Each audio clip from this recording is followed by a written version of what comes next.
Manipur RAJBARI THUGAIRIBA MEEOISINGGI MATHAKTA legal action Loukhattuna Athuba Matamda monument Asi Nouna Sagatkadabani HAINA ETHNO Heritage Council HERICOUN Manipur gi LEINGAKTA TAKSINLAKLI Hiramasiga mari leinana konungomangka leiba HERICOUN gi mayai losangda pangthokpa paugi mifam amada lup asigi present yumkhaibam surjit khumanna makhatana hai Manipur gi puwari ka sagonariba RAJBARI hairiba historical monument asi manghan kibasi aikoi gi leijariba puwari nampu sapuda semdokna bahotnabani ingkumja lising amaga chamapan nifumapan gi September gi tarik kunma thoida Meghalaya gi capital Shillongda leidiba red lane hairaga khangnaba Manipur RAJBARI asida iningthau budasandrabu namfuda merger agreement sign tohon kiba mapam asibu thugaiduna mang takhan kiba asi Manipur gi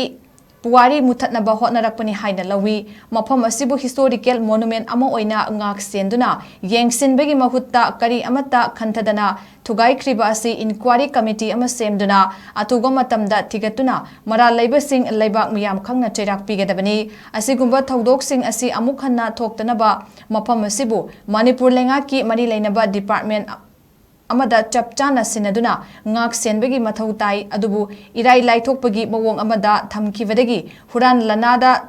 thugaibasi laibak thibani thodok asida chenaba mioisingi mathakta Manipur gi lengakna legal action Loukhatkadabani amadi monument asi amuk nauna sagadabani haina fongdoki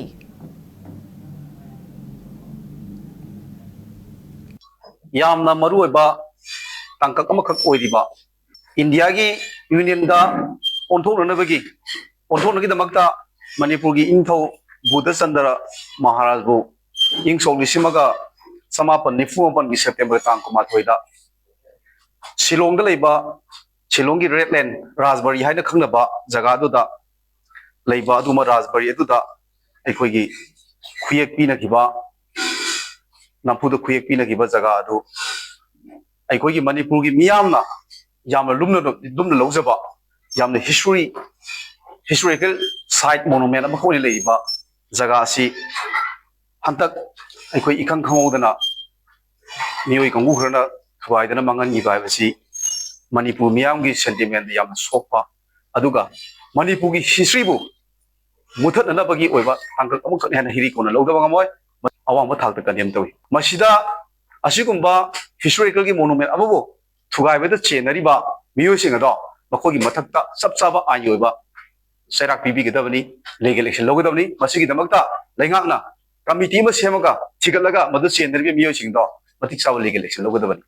mazun history is pairu ya pairaga